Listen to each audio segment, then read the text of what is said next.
Uh, Shall we start? Okay. Yeah? Yeah. You want to talk first? Yeah. I will. On behalf of Speaking from Margin, I, Ganesh Gaigoria, a PhD candidate at the Center for Political Studies, JNU, would like to welcome all of you to today's Research Method Lecture Series 2023. Speaking from Margin is an academic platform for research scholars, socio-political activists, and students to engage with contemporary discourses in social sciences. It attempts to build academic solidarities for achieving social justice in higher education. We use this space to build solidarity among researchers from various marginal locations to engage with evolving knowledge paradigms with social sciences.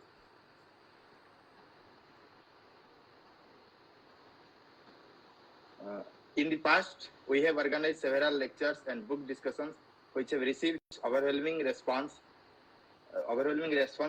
from the academic community and beyond. Our past speakers include Professor Kancha Ilaya, Professor Rajiv Bhargav, Professor Nirvidita Menon, Professor Nandini Sundar, Dr. Sudhir Kumar Suthar, Professor Minaketan Behra, Professor Satish Deshpande, Professor Samabrat Chaudhary, Dr. Nasrin Chaudhary, Rahul Verma, Professor Neera Chandok, Professor Joya Hassan, Professor N. Sukumar, and senior journalist Urmiles, Professor Maitri Chaudhary, Professor Anvita Abbi, Dr. Gautam Bhan, Dr. Ghazala Jamil, Dr. Nazima Parveen, among others. Through our research method lecture series, we try to bring our audience and participants the opportunity to interact with experts from various social science disciplines with the objective of facilitating aspiring researchers in getting a better hold in contemporary debates in social sciences and equip themselves with a better variety of issues lying therein. The title of today's lecture is Rethinking the Everyday State, an Ethnographic Approach. For this, we have our speaker, Dr. Sohini Guha. Dr. Sohini Guha is an independent scholar. She was earlier a faculty at the Department of Political Science at the University of Delhi. She has been educated at the Department of Political Science at McGill University, Montreal, Canada. Her PhD thesis is Ethnic Parties, Material Politics, and the Ethnic Poor, the Bahujan Samaj Party in North India. Her research addresses the following areas: the politics of identity, ethnic parties, dilemmas of democratization in post-colonial societies.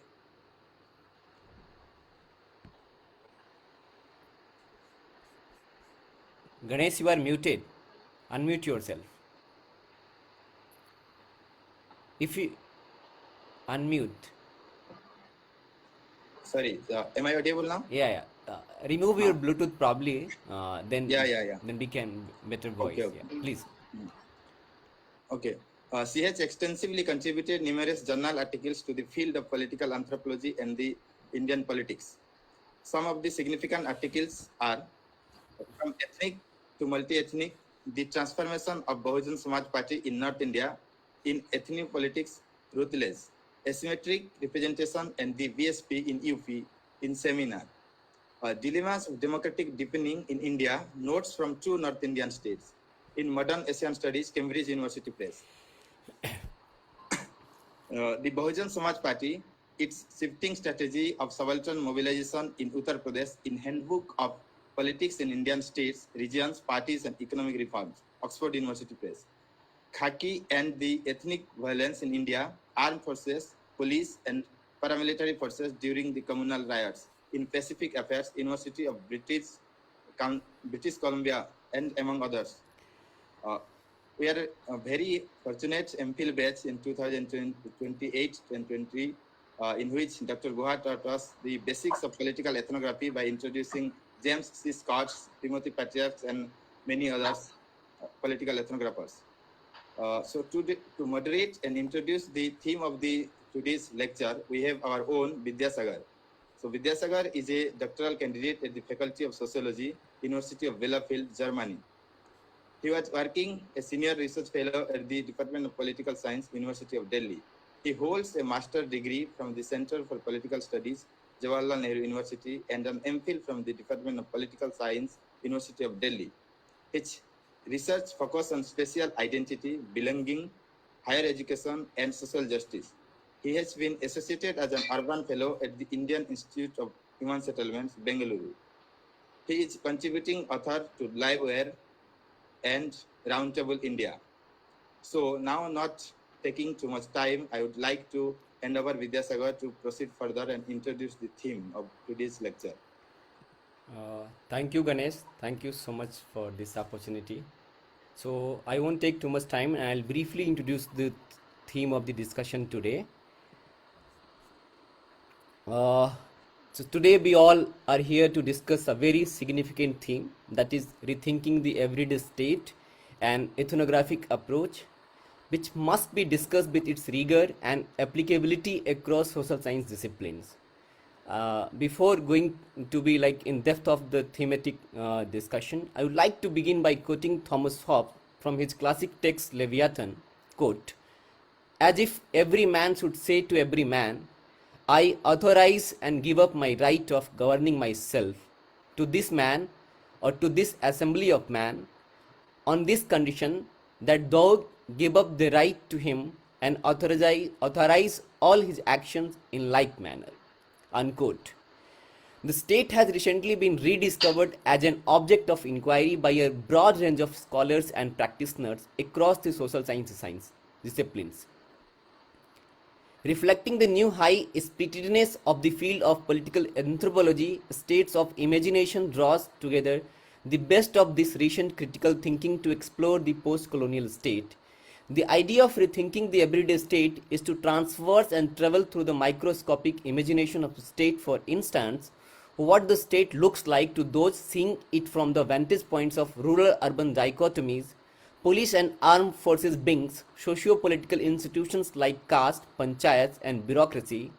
The idea of rethinking attempts to focus on the micro-politics of everyday state-making, impossibilities and inconsistencies of the state through ethnographies of diverse post-colonial practices.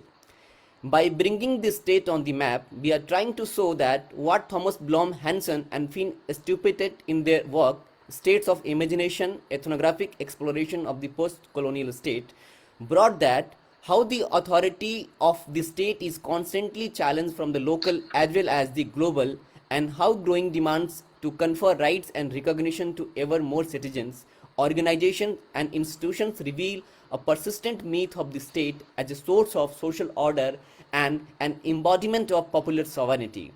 Demonstrating the indispensable value of ethnographic work on the practices and symbols of the state, States of Imagination showcases a range of research and methods to provide insight into the diverse forms of post-colonial state as an arena of both political and cultural struggle. Steve Herbert, in his article for Ethnography, argues that humans create their social and spatial worlds through processes that are symbolically encoded and thus made meaningful. Through enacting these meaningful processes, human agents reproduce and challenge macro-logical structures in the everyday of place-bound action. Because ethnography provides singular insight into these processes and meanings, it can most brightly illuminate the relationship between structure, agency, and geographic context. On this introductory note, I welcome Dr. Sohini Guha, and again thank you, ma'am, for accepting our invitation. I feel honored to welcome all the participants, researchers, practitioners, and beloved friends for taking a keen part in this important initiative. I'm sure that you all feel enriched with knowledge after completion of this discussion. I welcome you all once again to the discussion. Thank you. And now, Dr. Guha, over to you. The structure of the discussion will be like 30 to 40 minutes to present your work or present the lecture, and later we will open the floor for the discussion. Thank you. Sure. Thanks very much for having me. I am always, as I said, very happy to talk about the state. The state is the burden of the political scientist, just as caste is the burden of the sociologist. But recently, I feel that the best work on the state is being done by anthropologists rather than by political scientists. And that is something we need to think about. Why is that happening? And talking about anthropology gives us a good entry into today's subject, the everyday state. Now, to study the everyday state is to essentially do political anthropology, do the anthropology of the state, and which methodologically means doing political ethnography. Now, when we do an anthropology of the state or anthropology of anything else, a political party or even an election campaign, what does it signify, So briefly, I'm going to get into that. First of all, it means focusing on people. Literally finding the man or woman in the state, rather than focusing on structures, right? It means focusing on practices rather than formal procedures. It means focusing on the everyday, the ordinary, rather than the momentous and the grand. Very briefly, anthropology means essentially to do with man. So basically, it's about finding the man or the woman in this thing called the state. It will produce certain kinds of results. First of all, it will rupture the state. What seems whole, coherent, cohesive, comes apart at the seams. We'll be able to figure out the tensions, the contradictions, the ruptures, the sense of people working at cross purposes, sabotaging each other's goals, all located within the state. So it sort of breaks open the state. Similarly, if you do an anthropology of a party, say, it will break open the party in the same way. So that's what anthropological, work does. It breaks open things that seem cohesive and whole, but actually teeming with tensions within. So with a brief note about, what does it mean to do an anthropology of the state, I want to also very briefly talk about, I'm sure you've all done your method courses. So ethnography, political ethnography, briefly the two very salient features of political ethnography. What does it mean? For me, ethnography means studying down rather than studying up, right? Focusing on the lower tiers of the state, not on state elites, but on officials located in the lower tiers, right? On their actions and their practices. It means focusing on the state at the margins where the state meets society. This is very important. What do we mean by the state meets society? This is very significant because you find it is at the margins of the state where society, if you want to put it like that, leaks into the state. Society spills over into the state. In other words, officials located in the lower tiers of the state tend not to have coherent identities as state actors. Their sociological identities will sometimes take precedence over their professional identities as state actors, right? So sometimes they will act their caste out. They might act their race out, depending on which country you're talking about. They will act their class out, right? So in that sense, the professional identities tend to be more fuzzy at the bottom layers of the state. On the whole, I don't want to generalize, on the whole, it is possible for us to posit, say, that an IAS officer based in Delhi or Bhubaneswar or Lucknow will be slightly more professional than, say, the Patwari or the BDO, right? Or the Tehsildar. I don't want to generalize, as I said. There are cases where IAS officers do act their caste out, and I will also hazard a guess that this is more likely to happen in North India than, say, the South or the East. That's for historical reasons. Upper castes are far more powerful in the bureaucracies of the North Indian states than they are in other states. And they have a far more sense of a cohesive identity. Bureaucracies in the North Indian states are far more forceful in terms of upper caste representation, right? And they can actually bargain for their interests there in a way that, say, it doesn't happen in the East or the South so much. So, as I said, then it's more likely that lower level state officials will act out their sociological identities and let those identities trump their identities as state actors. Second, to go back to the second salient feature of the ethnographic method, ethnography will always mean participant observation and even more immersion. That is ideal if you can do that. Immerse yourself in the field, right? Now note that this is not the same as doing a survey questionnaire. This is not the same as even doing an interview, right? Interview, a lot of us have the fallacy that doing interviews is doing ethnography. No, ethnography is not just interviews. The difference is this: when you're doing ethnographic work, it's a huge time commitment. First of all, let me say, people who are in a great hurry, ethnography is not for them. A few months at least in the field, visiting the department or the office that you're studying, if you're studying the bureaucracy, say, we're talking about the state here, visiting the same office day in, day out, month after month, taking copious notes at the end of the day, notes about who is talking to whom, how people are behaving, what are the files being passed, right? Notes are very important in ethnography. And the other thing is that evincing trust of the state officials you're observing. And trust doesn't happen in a day, it takes months. They should be trusting you enough to be telling you things that are useful and interesting. And further, these useful and interesting things most of the time are going to come to you after the laptop is shut down, after the notebook is put away, after the tape recorder is turned off. It will happen in informal locales, over dinner, at the chai shop, at the pawn shop, right? Informal locales are very important in ethnography. So it's not the same as going to someone and interviewing and coming back, right?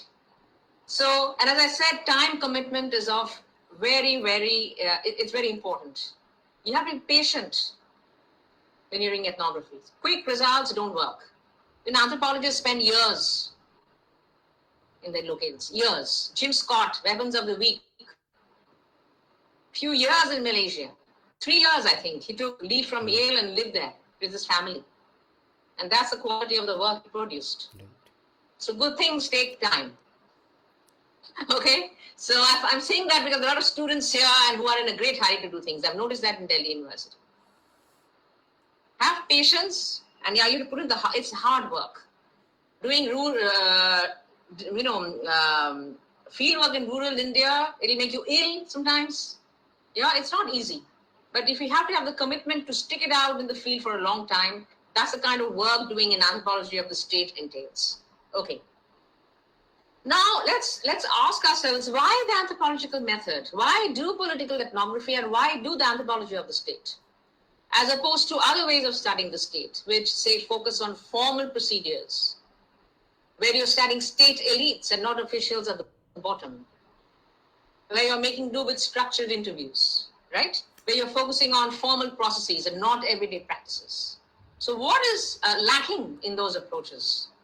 Now, to answer that, we would have to see what kind of conceptions of the state are out there in political science. The certain faulty conceptions that prevail, that have been put out by political scientists themselves, of course, right? And this idea of the state that is out there is the state is cohesive, unitary, homogeneous, bounded, powerful entity. And by bounded, I mean very clear boundaries. It is an entity that has very clear boundaries that demarcate it from society. Now, many of you have heard of this book called Bringing the State Back In, edited by Theda Scotchpole and Peter Evans and two other scholars. It came out in the 1960s, very influential book. It came out in response to the Marxist tendency to interpret the state in reductionist terms, right?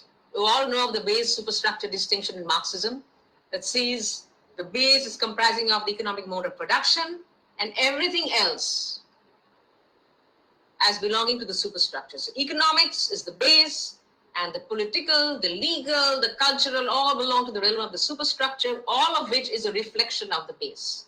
So the state is nothing but the reflection of the mode of production. And in the capitalist mode of production, the state is an instrument of capitalist class interests. The state has no autonomy of its own. You can only explain the state in terms of the economy, in terms of the material realm of society, right? Now, the scholars found that problematic, and they wanted to put forth a much more autonomous view of the state.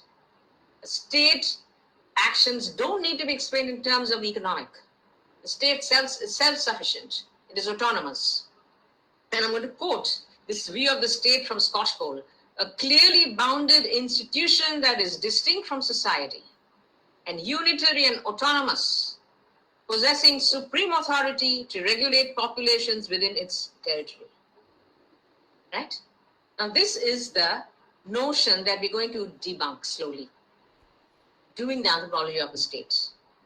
Now, first of all, the first problem with this notion is that if you have such a powerful state, why can't the state always achieve its objectives? Why does the state fail to implement policy objectives? That's the first question. The other thing about this notion is very important. Note that this understanding of the state denudes the state of culture. It is a decultured state. Okay? It assumes that citizens all over the world will experience the state in exactly the same way, which does not happen. States are cultural entities. They have cultural content. And this is so because states are the product of history. They are historically specific. They've been constructed by historical and political contingencies. So you might say post-colonial states look different from states in the West, but even within post-colonial states, there are plenty of differences. Every state is unique, and it has a unique culture. Like off the top of your head, if I were to ask you, what are the cultural characteristics of the Indian state? Right off the top of our heads, you would say, well, the culture of entitlement that state elites have, whether it's a political elites or bureaucratic elites. They think that they should have prior access to public services, say hospitals. We all know in Delhi that you and I go to Subaltern or Ames, we'll be turned away. You need to have that red beacon on your car, the Lal Batti, for you to get in there, right? So culture of entitlement, culture of bribes, culture of corruption. Third, culture of hierarchy. This is a state where officials do not believe that they are there to serve the people.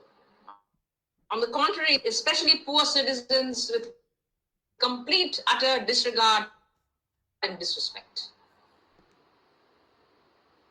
They've been markers of the Indian state. These might not become markers of other states, but all states have cultural markers, right? Now, Scotch Pole posited, this is something I want to spend some time on because this is critical. She posited, she and as homogeneous and unitary, right? Completely overlooking the fact that states are constantly pulled apart by contradictory pressures and pulls, right? So, right, there are various forces that work in the state. For instance, we have arms of the state, the judiciary, the legislature, and the executive, which do not always pull together. In India, there are so many instances. We read about it in the papers. For instance, the famous case of the Supreme Court giving a verdict in the Shah Banu case, right? A very liberal verdict, excessively liberal for India, probably. And then the parliament under Rajiv Gandhi's Congress government overturns it. Judiciary at loggerheads with parliament. Look at the US right now. The most conservative Supreme Court in the history of the United States Supreme Court. A majority of conservative justices who have just overturned Roe versus Wade, so American women are without abortion rights right now, and have a Democratic president. The Senate is split in half. 48 Democrats, 9 Republicans, 3 independents. It's a case of fractured, right? So there you go. About here, conflict between the arms of the state, but conflict can also happen between departments, between ministries. Say a policy to be implemented, there are 3 different ministries involved. They all have differing ideas of how best to move forward. So, three ministers in conflict with one another.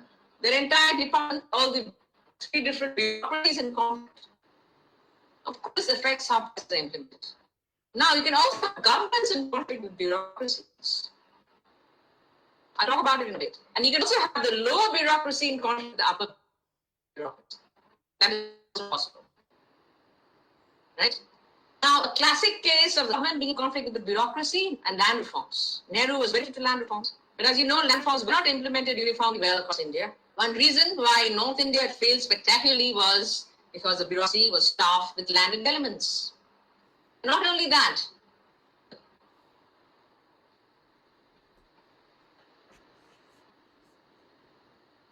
what happened?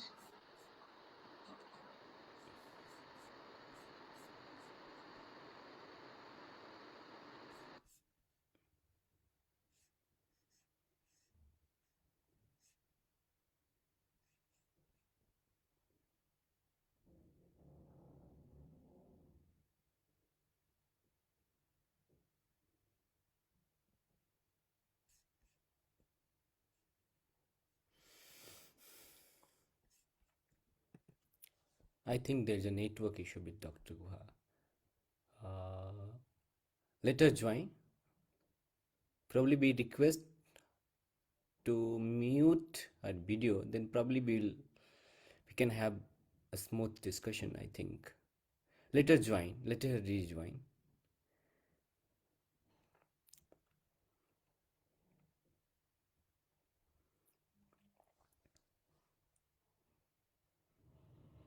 Acha, excuse me, good afternoon. Hi, Ekta Ekta. this side. Yes. Hi. हाँ, I thought मेरी तरफ कुछ problem है network का. मुझे लग रहा है सबको ये yeah, हो yeah. रहा है ना, इशू फेस Yeah, सब we'll कर रहे sort हैं. it out. We'll Okay. sort it out. Don't worry. Ma'am, can you, Thank you. ma'am, can you mute your video and just unmute your audio? Probably then we can have a smooth discussion. Probably, I think the big network issue. I think that's one of the, that could be one reason. So probably just mute video and unmute audio. Then probably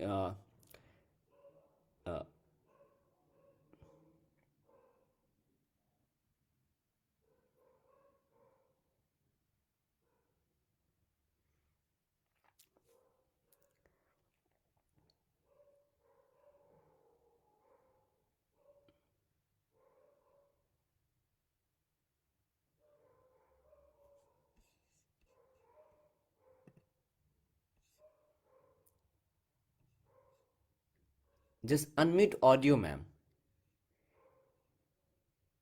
Yeah, I've unmuted audio. and mute video. Probably. How do I do that here? Yeah, there is some What is the the symbol of video recording. Some. okay, Yeah. here maybe turn on Yeah, camera. perfect, man. Yeah? Yeah, Yeah, okay, yeah. I'll continue it. yeah, sure. Where was I? Hang on, let me see. What was I saying? Yeah. So the bureaucracy can be in conflict with the government. Nehru. He said not in Nehru's case though. Not only was the government in conflict with the bureaucracy, he was at conflict with the rest of the party. The Congress itself was completely fused with landed elements. So in that case, you had to do an anthropology of the party to understand the failure of land reforms. Anthropology of the state alone would not suffice. In the case of Mayawati and UP, which is my fieldwork, well, she was constantly at loggerheads with her own alliance partner, the BJP, and the Napakas bureaucracy. And that is one reason why she would constantly, the transfer raj that she was famous for. That is one reason why she would constantly post to positions, important positions, upper caste officials. So she was aware of the subversion going on. The bureaucracy was committed to her policies failing, right? Now, so this is the different ways in which the state is often full of conflict within. Now, the second thing, the boundedness of the state. The Scotch Pole's contention that the state is distinct from society. that is itself also very suspect, in that the boundaries of the state and the society are often very fuzzy, right? And actually, interestingly, Peter Evans, who was one of the people editing that book, he revised his understanding of the state later and wrote a book called Embedded Autonomy, where he says that, well, the best developmental states are those that are actually embedded in society. So in order to perform well, deliver goals, you have to have contacts, ties with your societal constituencies.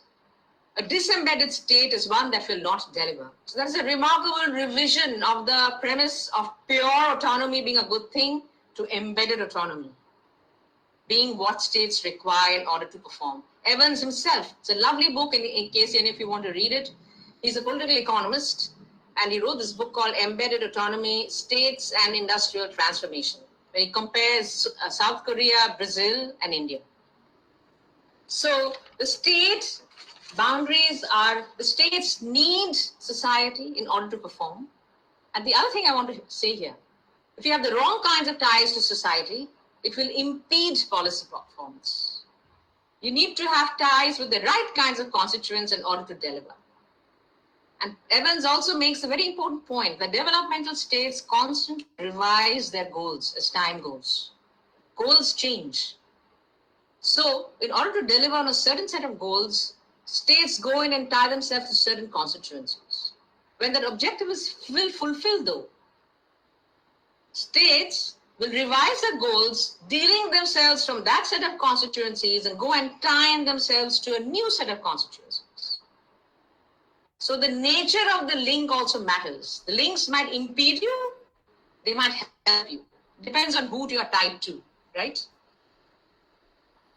Now, let me see.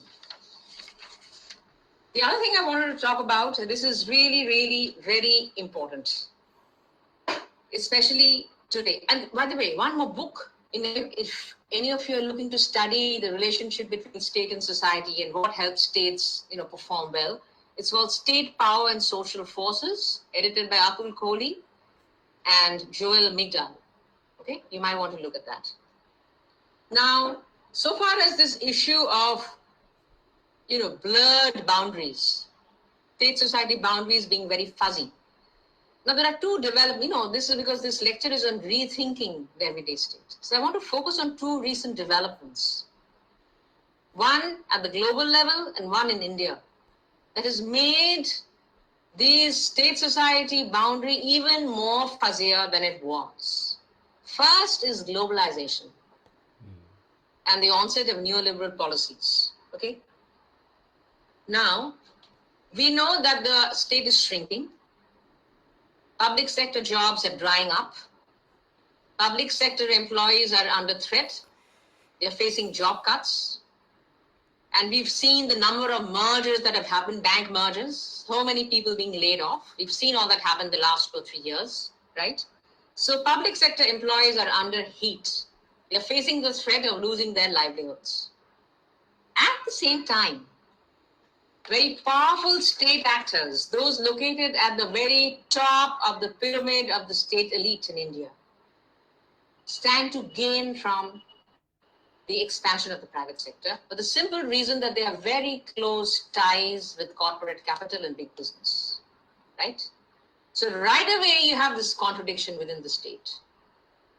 Some state actors are positioned to lose out from liberalization and the adoption of neoliberal policies, and others, elected representatives, very, very powerful actors, right at the top of the executive pyramid, standing to actually gain from neoliberal policies.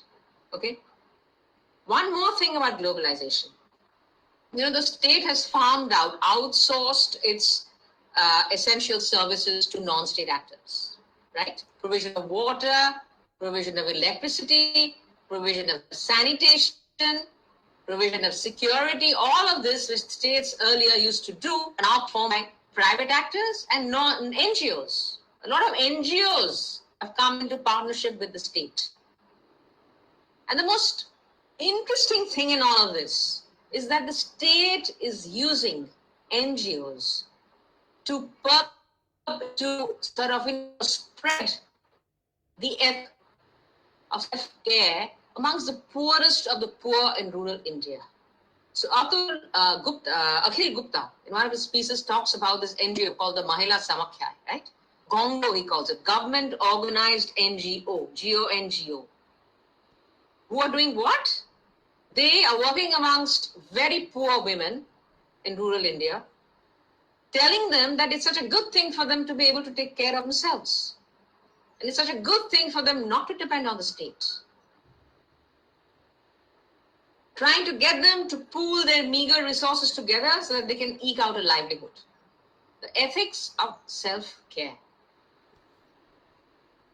State using non-state actors, state in partnership with non-state actors to propagate amongst the poorest of the poor an ethic of self-care that says that it's good for poor people to depend on themselves and not depend on the state.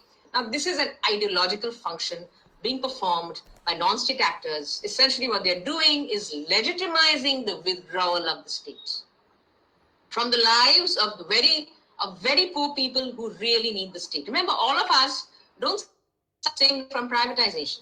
Some of us, because of the cultural capital that we have, are poised to actually do well in the private sector. Some people are not. Poor people are not in a position to gain from the adoption of neoliberal policies. They are the ones who need the state in their lives. The state, even as it withdraws from the lives of these constituencies, are invested in having these constituencies believe that it is good for them not to have to depend on the state. And who is doing this work for the state? Non-state actors. So I'm going to now ask you this question. In such a case, where does the state begin and the non-state end? How do you draw the line between the state and the non-state? You can't. The two are fused together. They're fused together, performing an ideological function. What is this ideological function? Letting the advance of neoliberal policies go unimpeded so that the stability of the state is not disrupted, so that the government in power can come back for another term. Even as it enacts policies that harm the poor, it will have the poor believe that this is good for them. And this the state does in cooperation with non-state actors. To think about the distinction between the state and the non-state. Here, I cannot help but invoke Foucault. Our Michel Foucault, whose central insight, this is really Foucault's central insight. If you cut through everything is written,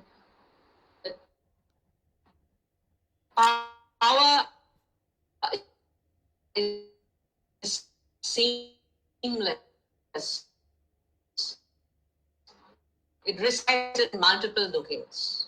And for Foucault, and this is very interesting, he believes for him the state-society distinction is completely useless from an analytical point of view when your purpose is the study of power. It only obfuscates, it does not clarify. It does not illuminate, it confuses. What it does, actually, is create the false idea that the state is the sole repository of power, whereas that is not the case.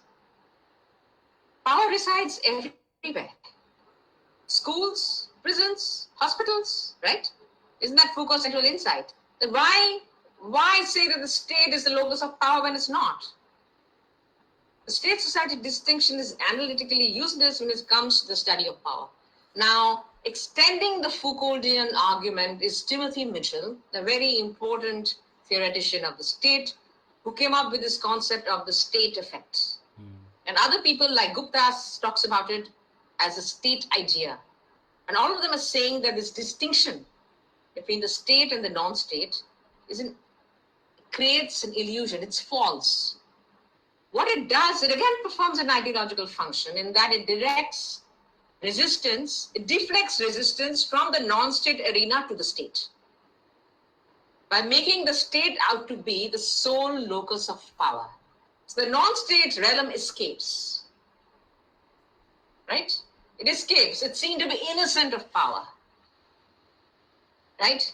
So Mitchell argues, and some scholars like say Akhil Gupta, Philip Abrams, you should, all of you who want to study the state, you should read Abraham's article, Notes on the Difficulty of Studying the State. Excellent piece. And people like him claim that the state, just, we all know that nation is a constructed category. We know of Benedict Anderson, right? But the state is also a constructed category. It is constructed. And when we think of the state, most of us, the liberal understanding of the state stands for the public interest. It stands for the general good. States never stand for the public interest. States always stand for sectional interests. States will always further the interest of certain constituencies at the cost of the interest of others. But it's very important for the state to have people believe that it stands for everybody. So it's not. He says the idea of the state is not what it should stand. The state of itself is of no use to us. What anthropology should do is study perceptions of the state. How do these perceptions of the state come into being? How are these ideas of the state constructed? I will talk very briefly, mention something that Obama said, after his first election victory, the night the results were declared. He was in Chicago, and he went up on stage, and I remember him saying this: to all Americans, to all those Americans who voted for me, I am your president.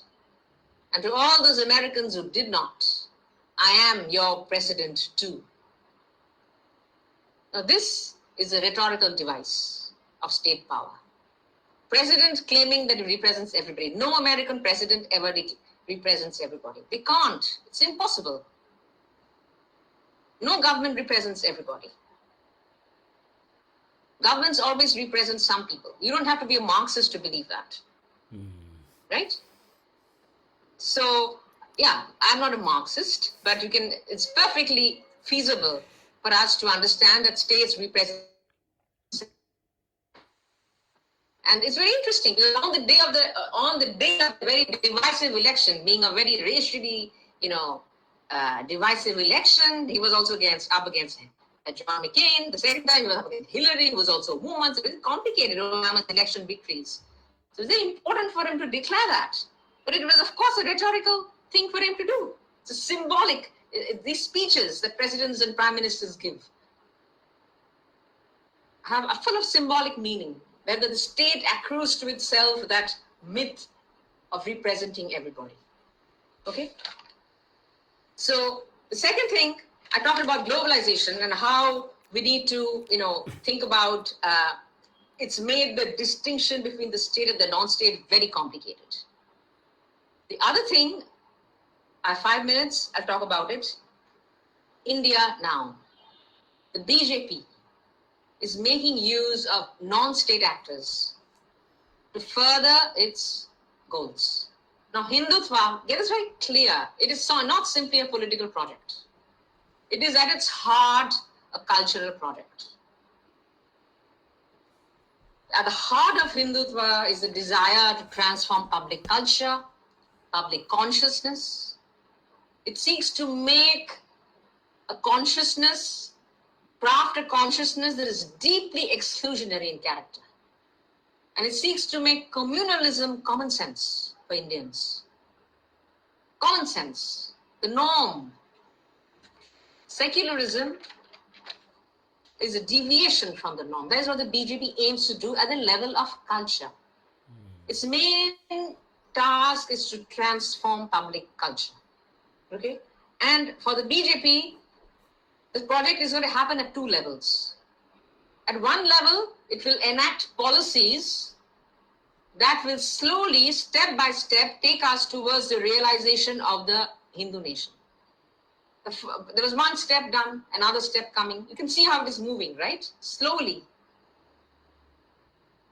But the more important objective, as I said, is to transform consciousness. Because to do one, you have to do the second. Once you transform consciousness, you can get away with these policies.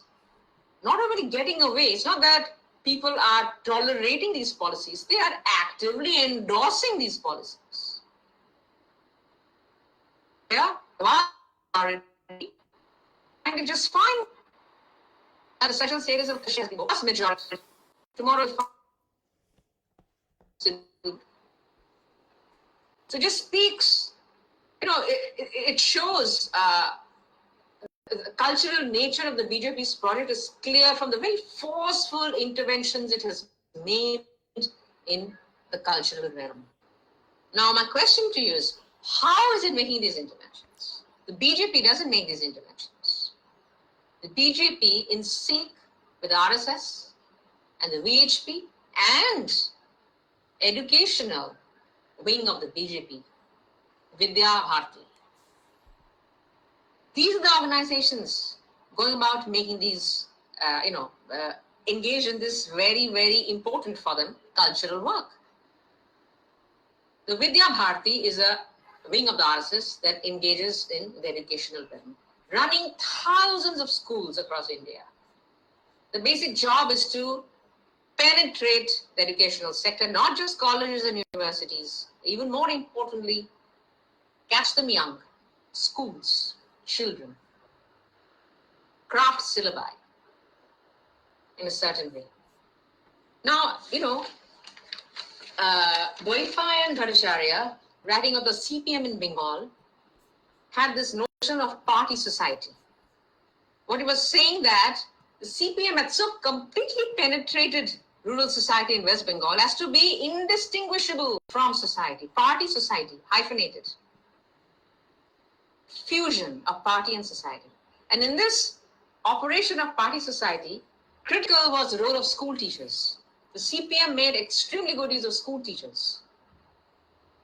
So this just goes to show how important the educational realm is in all projects of political and ideological transformation.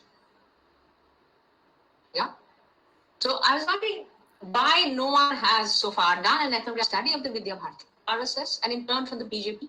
How does it go about translating these inputs into concrete outcomes? And what are the feedback loops? What inputs does it provide in turn to the political party? If you were to actually do an ethnography, right, it would actually look like this. This project is pan-Indian in character. The BJP's project is pan-Indian, but you can't do a pan-Indian ethnographic study. So you'd be looking at the Vidya Bharati in a specific district in a specific state. Let's say if a lot of people were to do the same kind of study, very interesting variations would emerge. Because remember, the RSS has a foothold in North India. In states like Tamil Nadu and Bengal, it is just starting out.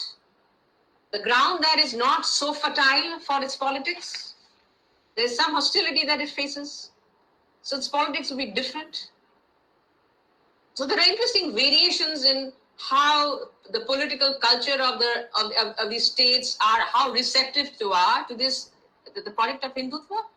So there'll be interesting differentiations also in how the Vidya Bharati operates. How does the Vidya Bharati co-opt subaltern constituencies who have been left out by mainstream political parties and that have now joined the BJP and formed the mainstay of its support? How is it doing that?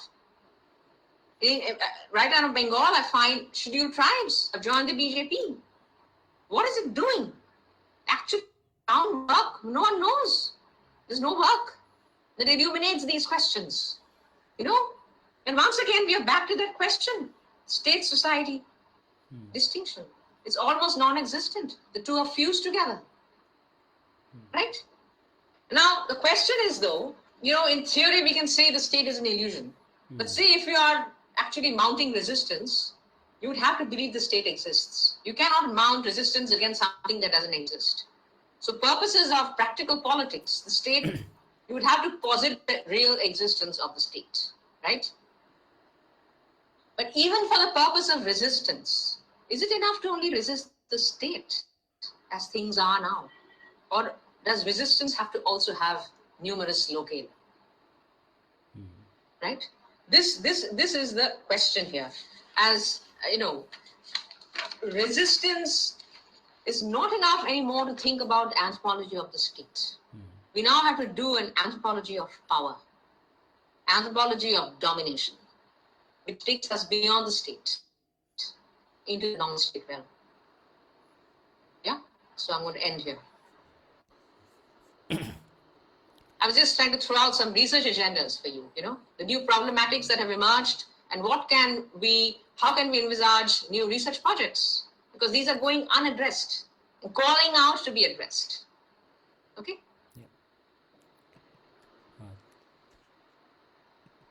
Thank you, ma'am. Thank you so much for such a enriched presentation. And I mean, it has been always, so enriching and productive for researchers like us to listening you and reading your work. So I mean, I won't go into details, like more details, but if I'll give you the nutshell and the crux of the discussion, probably even I would problematize this idea of distinction among the state and non-state actor, especially as you mentioned the neoliberal period and the neoliberal governmentality has suddenly, somehow changed this whole thinking and the whole method of theorizing state in itself.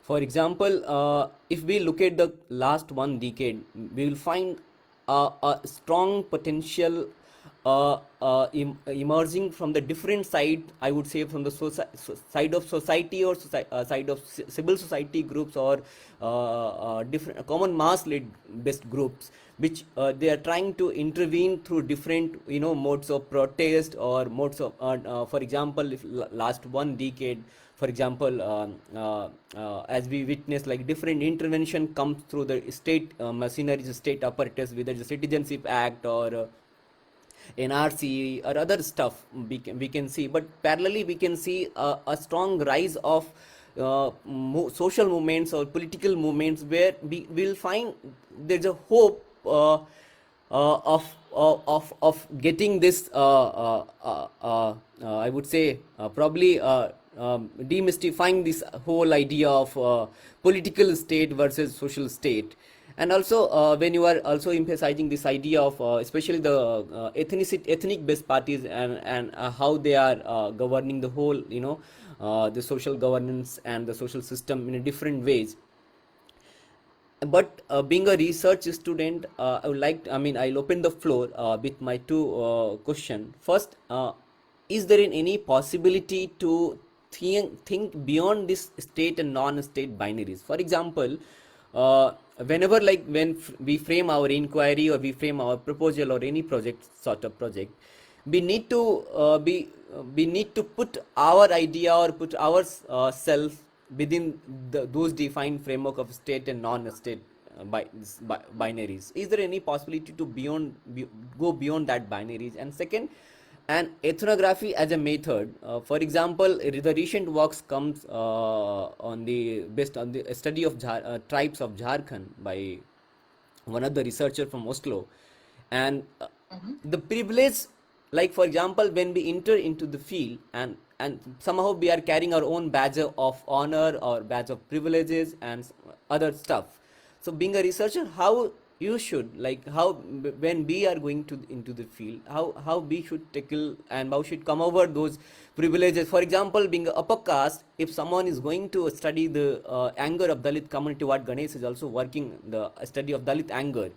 So somehow you can access those channels, you can access those capital. For example, probably I could say, you have cultural capital, and based on those cultural capitals, you can able to access those networks, those channels, and then you are able to produce something which seems to be very significant, which seems to be very welcome by the so-called elite section of academia and the group of scholars. But coming from the same community, same society, being marginalized, and then you are going to feel, then you have been suddenly come through the labelings कि तुम कैसे कर सकते हो. You are mixing your own experience with this work, and their authenticity will be lower than the others' work.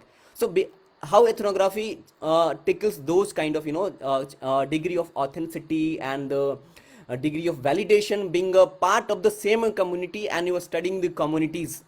For example, Dalit being a minority, being a tribe, So these two questions, I would like to open the floor for the discussion. And is it so? Sure. So, ma'am, should we take a couple of questions, then we'll move forward, or you want to go Sure, one by yeah, one?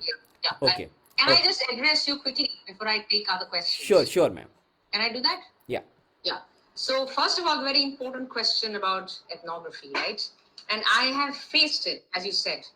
I have faced it from other academics, and in fact, more from other academics than in the field. That uh, you don't really understand.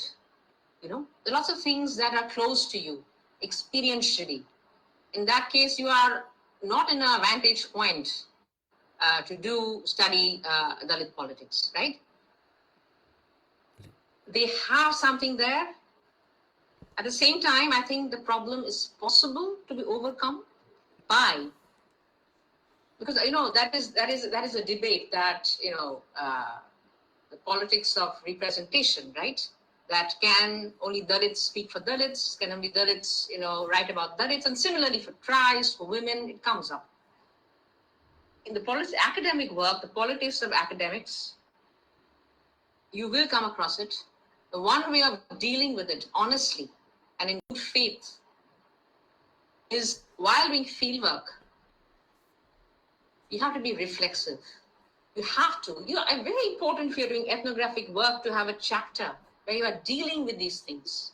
Your consciousness of your privilege, how that impacted your interactions in the field, right? To be very honest and upfront about them and not push them under the carpet. Any ethnographic work needs to have a chapter on methodology and reflexivity, whereas the researcher openly confronts her own baggage, confronts her own privileged position, if it is that privileged position, right? And sometimes, the other thing is that, this is sometimes you have an advantage of being an outsider.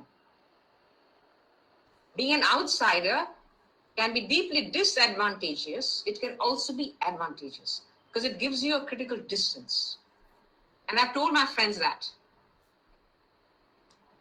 Dalit friends who also work in Dalit politics. We've had these discussions. So it has both an advantage and a disadvantage. There's an advantage of coming from within the community, an advantage of distance.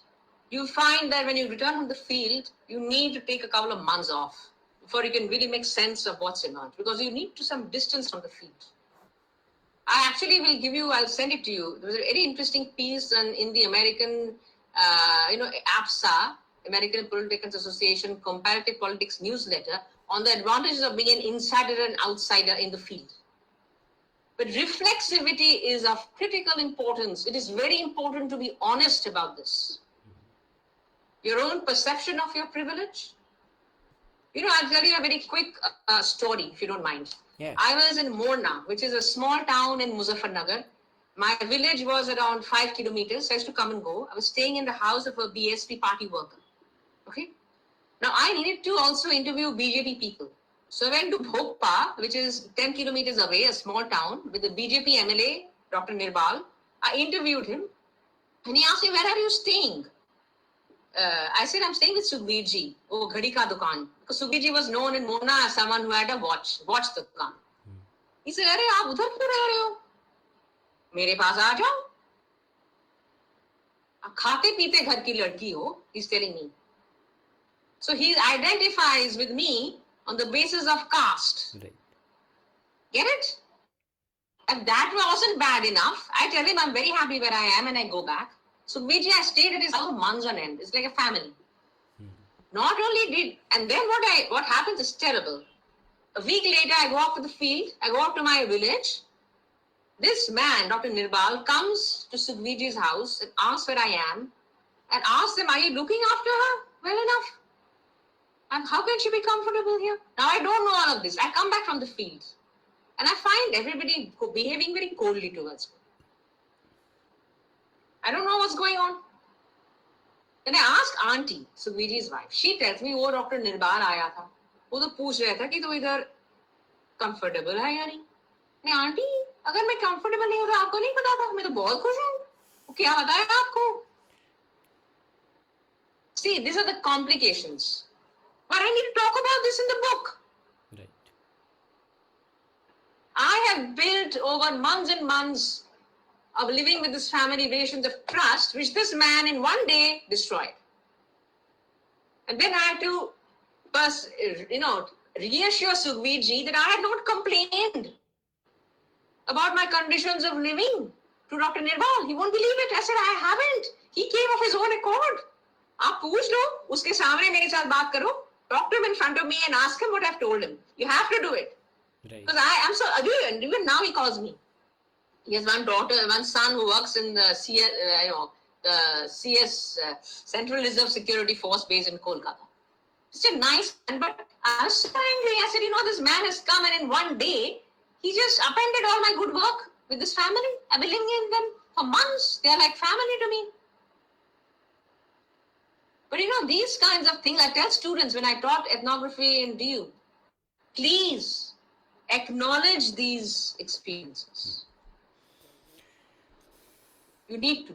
You must.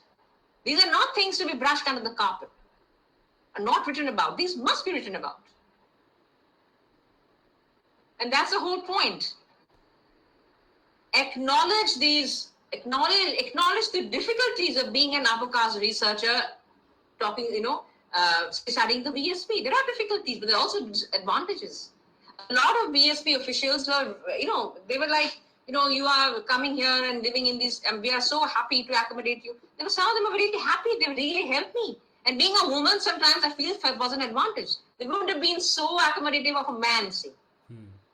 Because I was a woman in a difficult place like rural UP, they were so that my identity as a woman, not only upper caste, but also a woman. I found BSP district level officials going out, help me find accommodation. They found accommodation in Sukhveerji's house for me. I literally went there with my bag and baggage to the BSP district office and said, I've come to do research. Lucknow say Ramchandra Prajapati has given me your address. Now please find me a place to stay. Literally, I didn't know anybody. I completely trusted them. Right.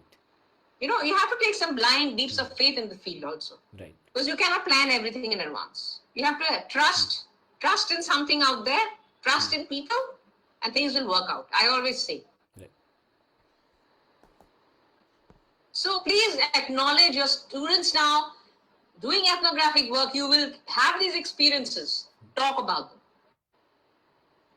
them. And your first question, of course, that is what I was saying, that, sometimes we need to go beyond the anthropology of the state to an anthropology of power. You need to reframe your agenda. This, just focusing on the state doesn't work. If you're going to look at, say, the cultural operations of the BJP, RSS combined, focusing on the state just simply doesn't work. You have to look at the interactions between the cultural and the political, right? So just reframe your agenda as you should not have anything fixed. As your research will lead you, you will so reframe your agenda. This is the other thing. That do not start doing research with fixed ideas in your mind.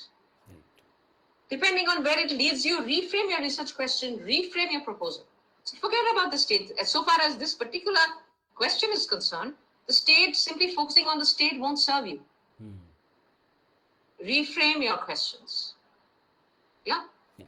Anybody else wanting to ask questions? Okay, Ganesh. Yeah, thank you, ma'am, for this refreshing lecture. I have two doubts, kind of things. Like, first, when you are categorize the social, cultural, and political, so you brings the commonalities of the power actually. So, can we also imagine the other sector like this culture and this social, quote unquote? For example, in Adivasi communities, when they actually imagine their cultural, all these things as a kind of state. So can we also categorize it as a notion of state beyond this traditional category of state, what we are understanding? And my another question is regarding the methodology, basically.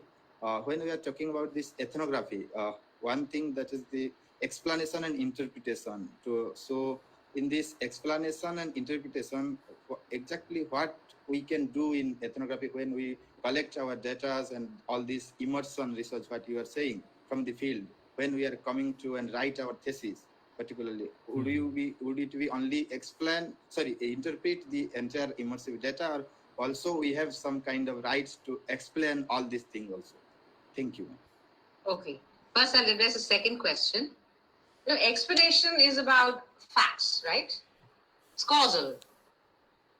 Interpretation involves all your senses. It's not simply analytical. Interpretation is a much bigger mode of questioning. You smell. I will, if you like, I used to give this reading to students, where Timothy Pachirat, where he worked in a slaughterhouse. Yes. A cow slaughterhouse. He was Jim Scott's student.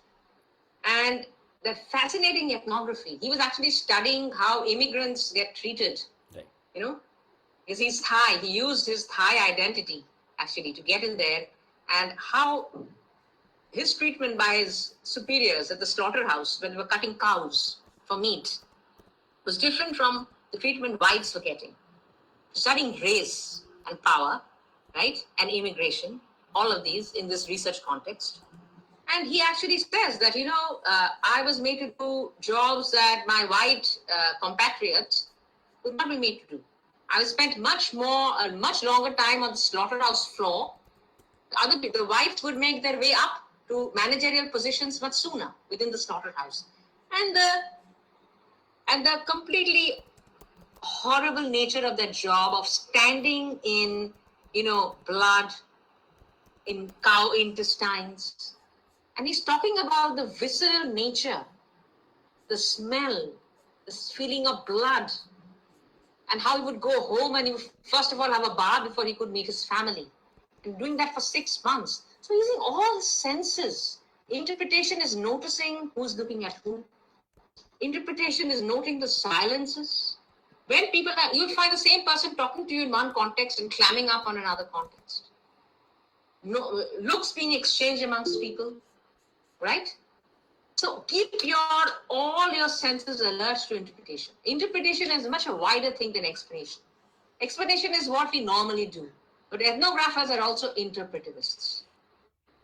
And this is subjective, of course. This is you in that position who's interpreting your situation. Somebody else would do a different job of interpretation, but this is you, so be proud of your you-ness and acknowledge it again. Knowledge is intersubjective, right? And you, with your sociological characteristics and your cultural baggage, is a factor in the production of knowledge.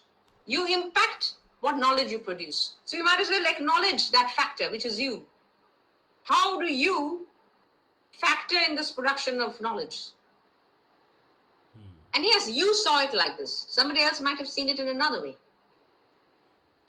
Acknowledge. And yes, interpretation is very important. For instance, things like space. He's talking about, how he finally, when he became a manager, his perception of the slaughterhouse changed because he was no longer on that ground floor. Right. He was now observing the slaughterhouse from the first floor.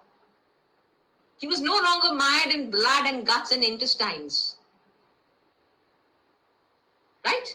So a laborer in the managerial position, not that his wage changes a huge lot. It's only a small increase in salary. But he no longer has to suffer that indignity. And this is very relevant for poor people, whether it's in terms of caste or race, who do dirty and dangerous work. When you're studying the politics of dirty and dangerous work, it's so important. Somebody who goes down into the manhole, people who do scavengers, that kind of work, how can you describe that work and those experiences without invoking all your senses? Bringing all your senses to bear is not just an analytical thing. When they are repelled by that, it impacts their being with all their senses. How does it feel to get into a manhole? Right? So you need to employ all your senses and do interpretive work and be proud of it. Your first question I didn't understand. Can you just reframe the question again? I didn't understand the question. Yeah, I was saying when you're saying like that, the three category like culture, I'm saying like cultural, Culture and political, politics. and societal. Yeah. So in between, when you are trying to rupture that the dichotomy between state and society, bringing the Freudian notions actually. So can you say that if an Adivasi community, for example, they are thinking and imagine their own state from their own cultural practices and habitats as a kind of state also, since they have their own understanding or own imagination of state actually. Okay, so in this culture also there is some sort of power relations exist. That is my question. So you're saying that alternative conceptualizations of the state from the Adivasi imaginary, right? Yeah. But even there, chances are that state also would have contradictions, power issues, right? So do not romanticize the Adivasi imaginary. Be careful. I understand it's a romantic project and go ahead, but do not fall into the trap of sentimentality. Right? Go into it, be aware of the trap of sentimentality. We often do that, right? But that will also have its issues of power, hierarchies. Look at social movements. Did you read Amita Bhaviska's book on the Narmada Bachao movement? It's fascinating. You know how she talks about activists, middle-class activists who join the movement as vis-a-vis and their interactions with the actual tribals. The tribals were much more strategic in their dealing with state elites. They knew that in order to get something, we have to give something. You know, they were more strategic and more pragmatic. Whereas the middle-class activists were so much more romantic. And they were coming into conflict with the Adivasis as to how to progress with the movement. Imagine that. So also don't let go of any preconceptions that Adivasis will have very romantic imaginaries. See what the field is telling you. Do not ever approach the field with any preconceived notions. And just because it's Adivasi politics doesn't mean it will not have power issues, right? You know that. There are elites. I'm interested in working in the politics of subaltern elites. There are huge power differences. The politics of subaltern fascinating because they are at the same time subaltern and elites. And their position as elites in their society is because of primarily their identity as subalterns, but vis-a-vis the other subalterns, they are in an elite position. So there's a double dynamic to their position. Right? It's a very contradictory position. It's a double movement, which makes it so interesting. Tribal elites, scheduled caste elites, and the politics. They're shrewd now then. So I'm saying do not ever approach the field with preconceived notions. The tribals have to act in this way. Lower castes have to act in this way. They might be shrewd. They have things to get from the state. They will behave accordingly. They're pragmatic, shrewd in their dealing. Nothing wrong. Don't pass judgments on that. If an upper caste can behave in a pragmatic way, why can't a lower caste person? But all I'm saying is do not approach the field with preconceived notions. It is your understanding that of a certain romantic construction of the tribal, which might get into your way. The field will not be able to talk to you if you already have certain ideas in your head. Empty your head as much as you can. I used to tell students that you read all these, read the literature, now take the literature out of your head when you go to the field. The literature will come in the way of you doing good research. Similarly, preconceived notions of what it means to be a tribal, what it means to be a lower caste person, right? It might get in the way of your research. And that is why I say sometimes being an upper caste helps. You see, I have the perspective of the outsider. So I won't have to do the work that you will have to do, to all the time empty your head. You will have to do that. Be very conscious, right? At least if you even have those subjective prejudices, you have to note them down. You will never be able, none of us are ever able to rid ourselves of our biases. Impossible. But to the extent that we can become conscious of them, it's good to note them down. Talk about them. And this is why sometimes being an outsider to a situation might be helpful. But for an insider, you have to be very conscious of your preconceived notions with which you're approaching the field, is certain understandings of how tribals should behave or how they are, right? And then you probably won't like what you see and you might block it out. Be aware of all these possible dynamics that might emerge in the field. Be open. Always be open to the field. Be honest to the field. You might be shocked by what the field tells you. Yeah? And somebody's written, talked about, can you just ask them to read out the question instead of writing? Yeah. So, shall I read, ma'am? Yeah. So, question from Kanti pertaining to the boundary question, which is somewhat a chief characteristics of the modern state.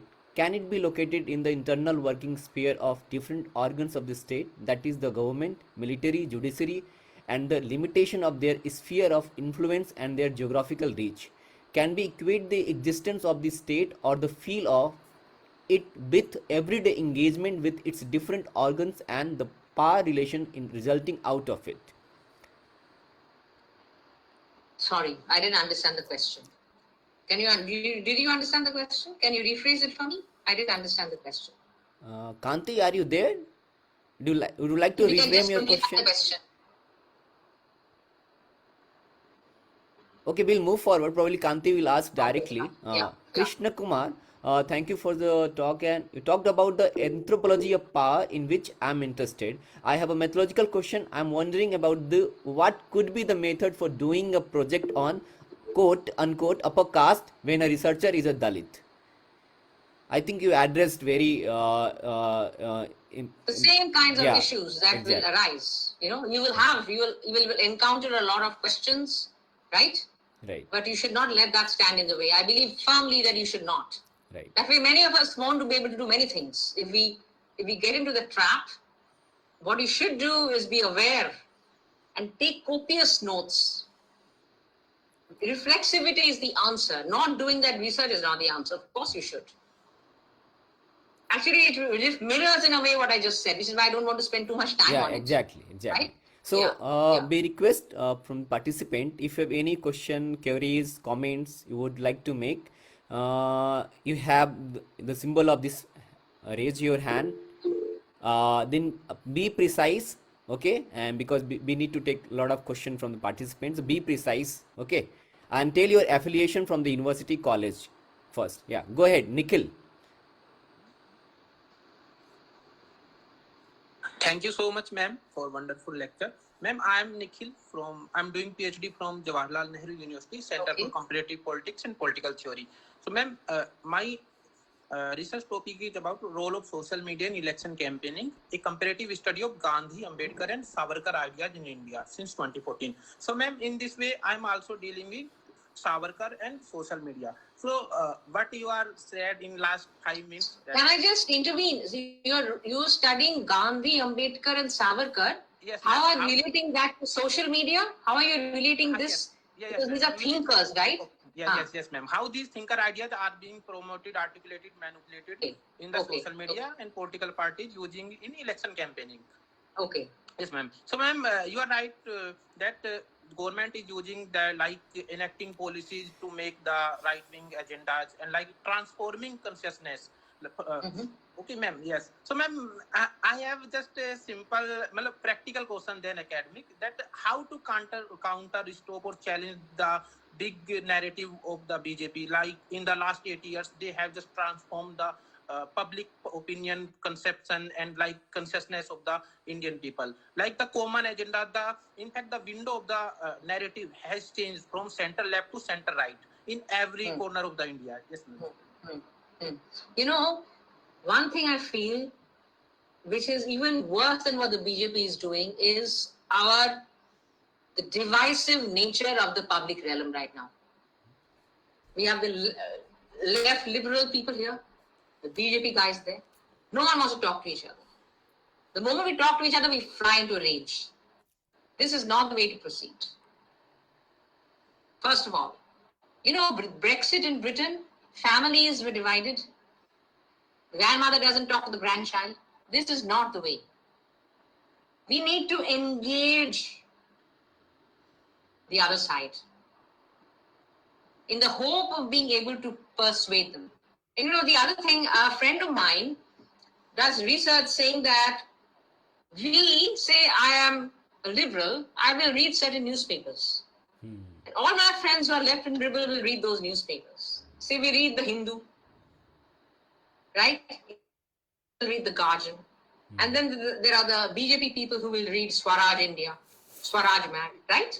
So even by our reading habits, we are segregated.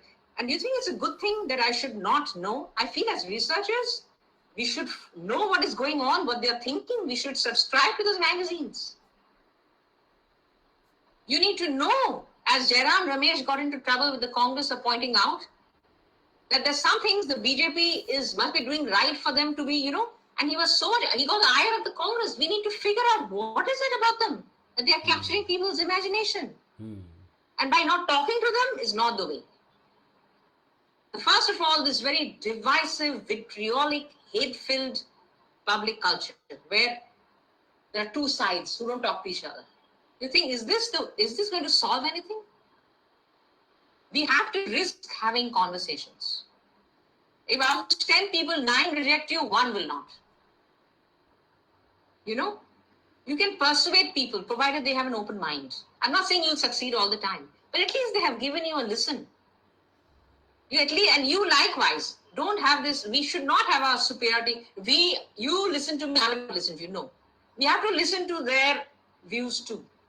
It has to be an equal listening experience. Only then can we even venture to persuade, say, even 2% of that constituency. Right now, we are living in mutually exclusive worlds. We read different papers. We have our friends, they have their friends. We also feel superior to them in some ways, right? We think we are English educated, they are vernacular educated, the BJP people. There's all these differences that we also need to be aware of ourselves in order to engage. Are we going wrong somewhere?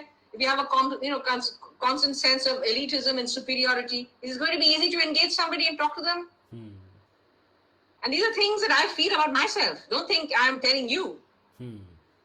It has been pointed out to me that, left liberals are so arrogant. It's true. It's true. Think about it. And that only feeds into, it doesn't help us at all to counter them. It doesn't help. In fact, it helps them. The more arrogant we are, the more we help them. Right. Yes. Yeah. Okay? I don't know whether this answered your question, but for one thing, even on social media, it gets, I'm not on social media because I cannot tolerate the animosity and but I know my friends who are, and, it just gets beyond control. Nobody's listening to everybody. Everybody's calling, name calling. It's just horrible. Any other question? Ramjan, unmute yourself and tell us your affiliation and ask your question. Be precise. Ma'am मेरा नाम रमजान है, मैं Delhi university से फिलहाल मैं PhD कर रहा हूँ tribal communities. Can't hear you. आपका वो आवाज थोड़ा कट जा रहा है। अब वॉइस क्लियर है? हाँ, थोड़ा जोर बताइए, थोड़ा जोर करिए आवाज। हाँ ठीक है मैम। एक्चुअली मेरा काम ट्राइबल पॉलिसीज पे है मैम। फिलहाल जो है मैं मतलब पायलट स्टडी पे जो है अपने फील्ड में आया हूँ। तो मेरा एक छोटा सा सवाल ये था, मतलब एक क्वेरी थी कि फर्स्ट टाइम मतलब जैसे मैं ट्राइबल कम्युनिटीज पे काम कर रहा हूँ और फर्स्ट टाइम जो है मतलब कल जो है मैं जिस ट्राइबल कम्युनिटीज पे काम कर रहा हूँ उससे मैं मिला। तो मतलब वो पीबीटीजी कम्युनिटीज है जिनसे जो है डायरेक्टली कांटेक्ट नहीं कर सकते विदाउट एडमिनिस्ट्रेशन के परमिशन। तो फिर भी मतलब मुझे उस कम्युनिटी से मिला, तो मेरे मतलब उस कम्युनिटी की कंडीशन देखिए क्योंकि वो टोटली नेक्ड थे, मतलब नंगे थे पूरे। और उसके बाद जो है मतलब वो जो है स्टेट की लगभग हर फैसिलिटी जो है जो स्टेट प्रोवाइड कर रहा है वो उस पर एक्सेप्ट कर रहा है।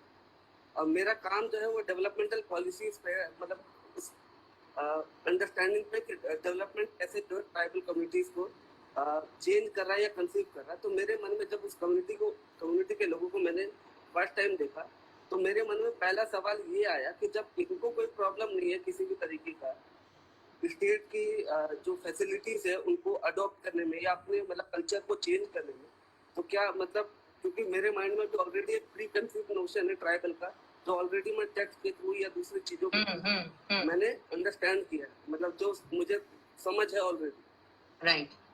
तो अचानक मतलब मेरे दिमाग में ये सवाल आया कि इस पे क्यों काम किया जाना चाहिए जब इनको अपने कल्चर को चेंज करने में कोई प्रॉब्लम नहीं है। Okay. You're right. You're right. Where exactly are you working? Which state? Andaman and Nicobar है। Andaman Nicobar. Okay. And talking, they are changing their culture. And are you is there any political parties you're working on or no?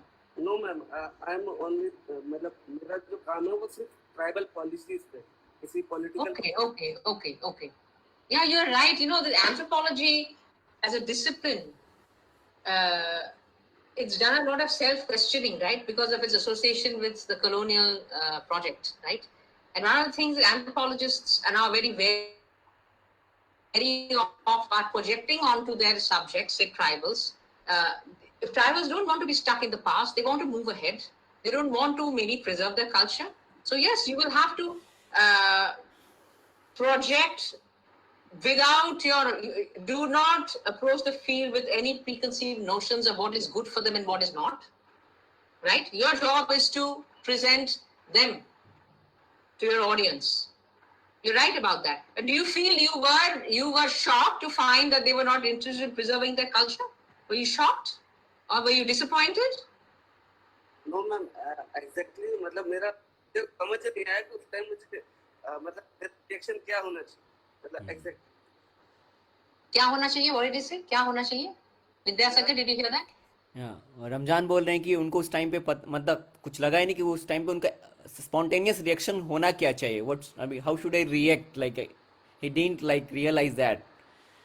Okay, I see. No, I think he's very right that he realizes that, you know, it's somewhat for again, the kind of things that Babiskar was talking about. For someone who goes there and finds that, you know, they don't care. They want jobs, you know, they want to do well economically. They want to move up the ladder. That's fine. You have to just present it the way it is. And if you have, say, if you have any feelings of disappointment, you should acknowledge that, I feel. I think it's very important for researchers to be aware of their disappointments, their expectations, you know, which they approach the field, and to have a chapter dealing with all of that. Most of us do not do that. It would make research so much more enriching, you know. And suppose you have to have a conversation with them that how come? How don't you feel that you need to hang on to your culture? What would they say? Why don't you have that conversation? I would say, have that conversation with them and see where it leads you. आप उनसे बात कीजिए इसके बारे में. Ma'am exactly You talk about that. You talk about it in your thesis. Ma'am उसके लिए भी जो है मुझे मतलब जो इंस्टीट्यूशन से उनसे परमिशन लेनी पड़ी, विदाउट उनके मतलब, क्योंकि ट्राइबल्स भी जो है वो इंस्टीट्यूशनल फ्रेमवर्क, जैसे कल मैं एक डॉक्टर से मिला तो वो बोले कि ट्राइबल्स को पता है कि उनकी मतलब उनका एंट्री कहाँ तक है, वो उसके बाहर नहीं आते विदाउट हमारे permission. Right. So how are you? Have you gained permission to enter the tribal area? Not yet, ma'am. Then how are you talking to them? You're not yet meeting them. You've not yet met them. Yes, for me. I see. That's it. See, that's a problem, right? Because he's doing it at a distance. You've not yet actually had access to the subject. Yeah, that is a problem that will need to be addressed.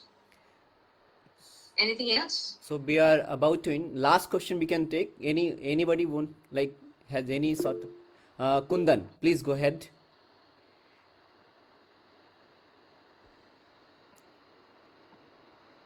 Namaste, ma'am. Thanks for your time, first of all. And perhaps we were the last MPhil batch that was taught by you the methodology, the ethnographic methodology, and the coursework that we did. So in the last 3 years, I think we have not had any opportunity to either to listen to you or even to meet you at the department because you are no more there. But thanks for the opportunity speaking from the margins.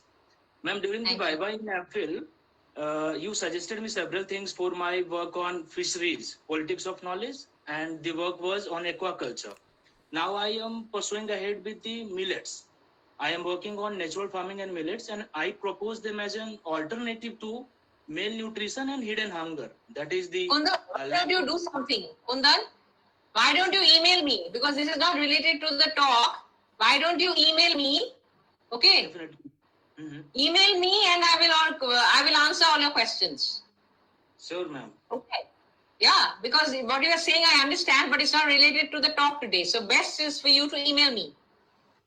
Okay. Right, ma'am. So for the ethnography part, I wanted to ask, there always remains a contradiction, that intersectional elitism that you were talking about. Now, when I shall be approaching to the agriculturalist, or when I shall be approaching the laborers or the workers in the field, तो उसमें जो इंट्रासेक्शनल elitism जो आगे appear होगा, so how should I tackle them? How should I say that I have to talk to the last people in the field? I have to talk to the laborers or workers, ignoring the elite agriculturalists. So, ma'am, any idea, any suggestions for this? How you are going to be dealing with the power dynamics in the field? Is that what you're saying? True, like ma'am. there are elite. I have chosen Odisha as my first site for my study or seat research. So I shall be surveying, or I shall be interacting with Odia workers or laborers first of all. So how should I approach them? How will you approach the laborers? Are you trying to say that there are other people in the field who don't want you interacting with the laborers, and how you have to manage them? That is a very, very big problem. So that I also faced. In every village there would be, I was going to the lower caste section, so the upper caste are wondering what she's doing, lot of suspicion, lot of hostility. Well, one way you can, do not tell them the whole truth. Reframe your research problem in a very innocuous, innocent way, so that they you do not, they do not, see you with any kind of hostility. Make it a very innocent research problem. I should say I'm studying voting behavior. Okay. I would never tell them I'm studying domination, subordination, nothing. Voting behavior. How are SCs in this district voting? Something like that. Okay? So you have to say something that sounds kind of innocent. Okay. Which will not raise their hackles. Yeah. You have to do that. Thank you, ma'am. So we are about to end the discussion because we have Akanksha. Be precise. We are. Okay, this is the last probably. Yeah. Go ahead. With the last question, Akanksha. Yeah. Yeah. Good evening, ma'am. Thank you so much for yes. Yeah. Yeah, the stimulating talk. I just want, with regard to the ethnographic method, I just wanted to ask you, how does one navigate the liminal spaces or spaces of exception when it comes to, for example, an ethnographic research in a refugee camp or places around that? So, concrete, be more concrete. What exactly do you mean by that? What are the spaces you're actually referring to when you say liminal spaces in a refugee camp? Because, I haven't done, tell me in more concrete terms what you're referring to. Spaces, particularly, basically spaces related to the refugee camps, and when I say around the refugee camp, in the sense that which are, then, for example, the no man's land, or people continuously moving across borders when because so with regard to that. So what is your problem there? What are the problems you're facing? How do we navigate that? How do we when we're talking about research in the field, how do we deal with where you have the state apparatus, or you have the people who are 24/7 guarded by the state authorities, and we have to interact with them. One thing you need to do is read the literature very well. That's the first thing, because these issues have been dealt with in the literature. You need to read the literature well in order to approach these issues. Okay, because these are not questions that you are facing only. These are questions that have been dealt with, so read the literature well and thoroughly. And after that, if you have any questions, you should ask your advisor. But I would suggest begin by reading the literature well. Because these are not questions that you alone are facing for the first time. These are being dealt with already by people before you. Yeah? Thank you, ma'am. So thank you so much, everyone, and especially on behalf of Speaking from Margin. I would like to acknowledge, or I like to convey my gratitude to Dr. Sohini Guha for giving this valuable time with us, and in giving this very insightful and methodologically so rich. I mean, whenever I used to listen Dr. Guha, it's like full of my notes has been, thoroughly I should write like this. So it's really, thank you so much, ma'am, for I mean, we No understand. problem. We understand ethnography as a method is very vivid and complex. We need more attention, we need more involvement as a as a reader, as a student, as a researcher, as a participant. We need to come across. I cannot now. I would like to have myself seen at this point, but can't figure out how to do it. Can you tell me how to do it? Then definitely we can organize some other edition No, of this at this lecture. point to say goodbye to you, I cannot.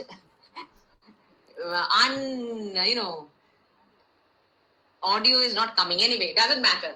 I'm smiling. That's all you need to know. So you are not able to unmute your video, ma'am? You No, I. Oh, click on that camera just icon, ma'am. just click on the camera. Where is the camera? That is Same the same symbol. Just with the mic, alongside the mic, there should be that camera icon. Okay, wait. Mic. Oh no. Yeah. Never mind. Ganesh, can you do that as a Try touching all host? the icons, ma'am. Somewhere you may find that. Or probably you can just rejoin, ma'am. Anyway, doesn't matter. Ah, Yes, perfect. allow. Now you're Yay. Yes. Excellent. Okay, yeah, because now that we're ending, I want to show myself. Yeah, So yeah. I was not able to. So probably Yeah, they it was can. really nice Yeah. seeing all of you, Yeah.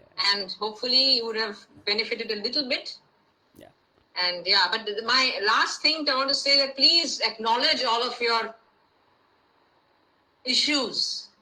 As you were saying, Ganesh, you should talk about it in your thesis. It makes your thesis so much more richer. Right. We never talk about it. We're not trained to talk about it. You should talk about it. You should have a chapter devoted only to this. Other people's perceptions of you, your own baggage, how you dealt with it, how you dealt with the power dynamics in the field, all of these things you should talk about. One chapter dedicated to methodology. If you're doing ethnography, it's must. It will really enrich your work. yeah. Okay. Good luck to all of you with your research. Thank It's very you. nice talking to you. So in the end, we have a small announcement for our upcoming program. So 4th of March, we have book discussion on the author book with Sundar Sarukai's new work, The Social Life of Democracy. And then 14th of March, we have a lecture, as we started one thematic lecture series, Margin Speaks lecture series 2023. That will be the second episode of the Margin Speak lecture series, addressed by Professor Umesh Bagade on the historical in Ambedkar. So please join for those sessions, and thank you so much for joining us and putting yourself so deeply, involving in this discussion. So thank you so much, ma'am, for your time, for your guidance. Send me a link for Sundar Sarukai's lecture. Sure, ma'am. I'll do that. Ma'am. Yeah. Yeah. So Bye. bye We bye. have, Take care, also ma'am. discussed there. Professor Narendra Kumar is discussing. Oh, wonderful. Yeah. Yeah. Bye then. Bye bye.